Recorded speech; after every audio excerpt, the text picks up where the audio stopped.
If you look at the Pelješac peninsula today, you see paradise. It's the Adriatic at its most perfect. Sun-drenched vineyards, rugged limestone mountains, and water so clear it looks like glass. It's a bucket list destination for travelers from across the globe.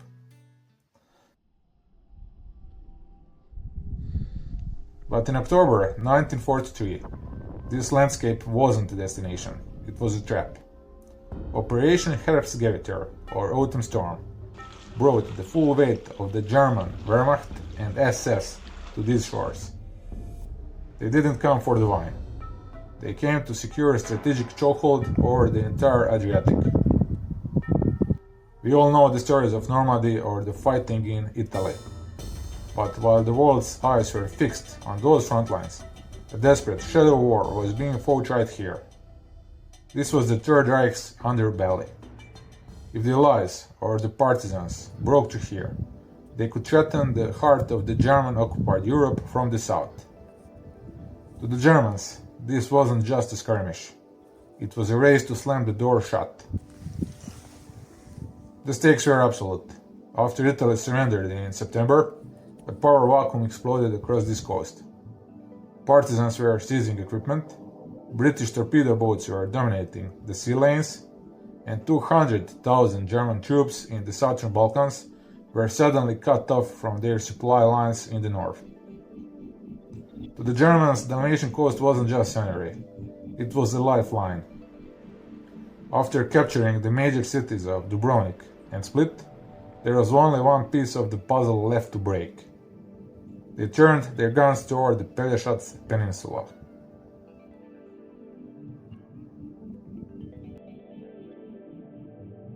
And on these slopes, the fighting was as brutal as it gets. It was the early dawn of October 23, 1943.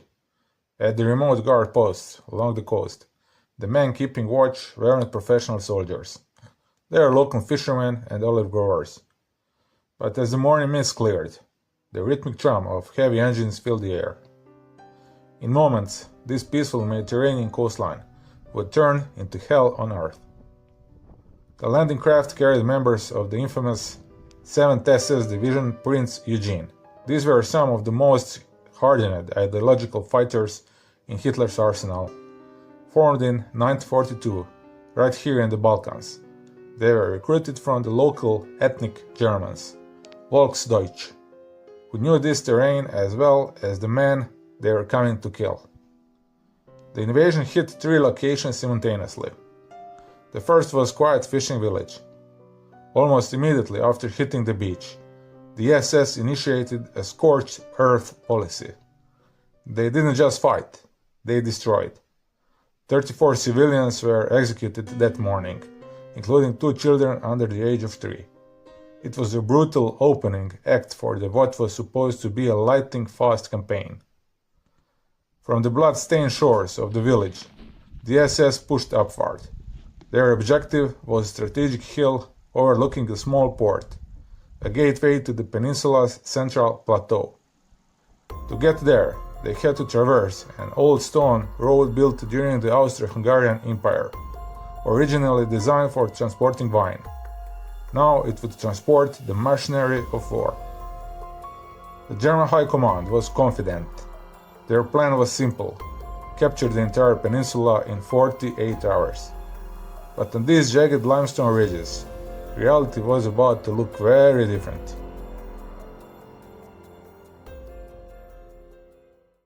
Simultaneously with landing, a second claw of the German attack was launched from the ancient town of Ston. Ston is a home to the longest defensive walls in Europe, massive 14th century fortifications often called the European Great Wall. At dawn, elite mountain units of the 7th SS scaled the near vertical ridges surrounding the town. They struck from a direction the partisans thought was impossible. The defense line collapsed almost instantly. On paper, the fate of the peninsula looked hopeless. But the autumn storm was about to hit a sudden, violent obstacle. On the second day of the invasion, history was made.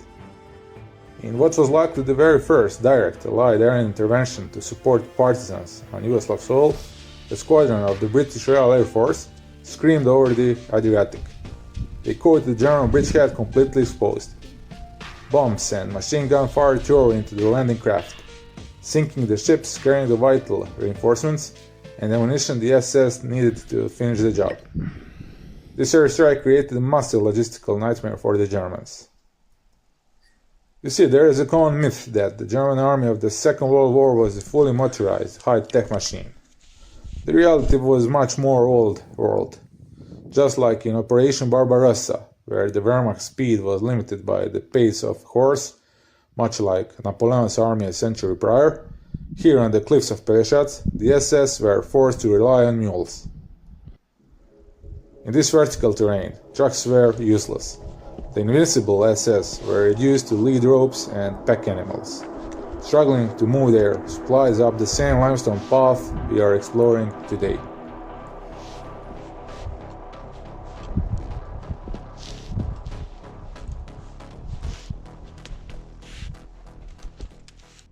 On this terrain, there are no easy victories. Every hill is a fortress. Every ridge is a death trap. For 5 days, the 7th SS pushed through a near inaccessible rock, thinking they were breaking the back of the resistance. But the partisans weren't retreating. They were waiting for reinforcements.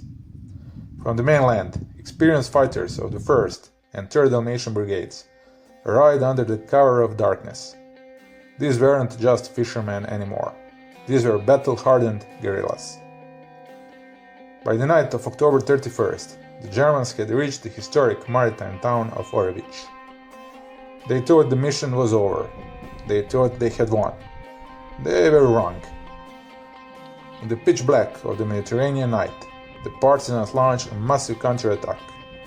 But they had a problem. They had no heavy artillery to soften the German lines. So, they became the artillery themselves. They crawled through the rocks, moving so close they could hear the Germans breathing. Their artillery was the hand grenade. On this unimaginable terrain, the battle devolved into brutal hand-to-hand combat. It wasn't a tactical maneuver anymore. It was a fight for survival in the dirt and the dark.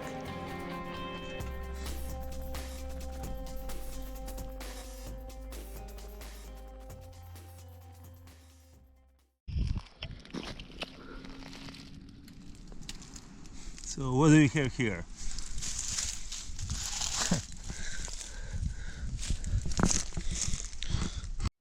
The German High Command's 48-hour victory had turned into a 23-day nightmare. By the night of November 10th, the partisan forces, realizing they had bled the SS enough, executed a quiet tactical withdrawal across the water. It wasn't a defeat, it was a pivot. In the weeks that followed, these same fighters would help transform the island of Vis into the most important Allied stronghold in the Adriatic. But that is a story for another time.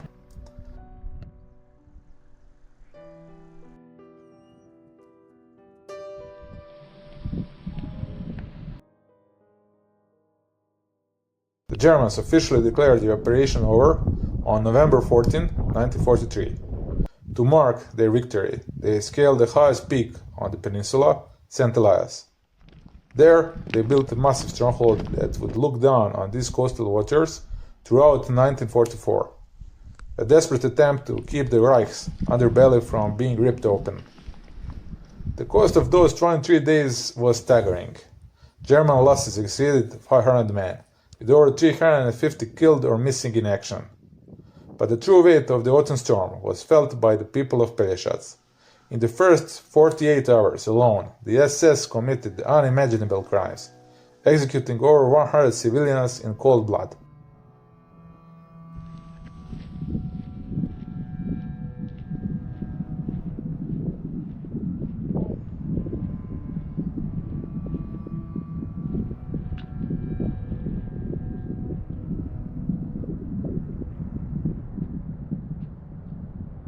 Today, the bunkers are crumbling and the trenches are filled with the limestone dust. This is a battle that has largely fallen into oblivion. A shadow war fought in a place that now looks like paradise. My mission is to bring these stories back into the light. If you want to see more of what lies beneath the surface of the Adriatic, please support my work and subscribe to the channel. History is waiting to be found. I'll see you on the next hunt.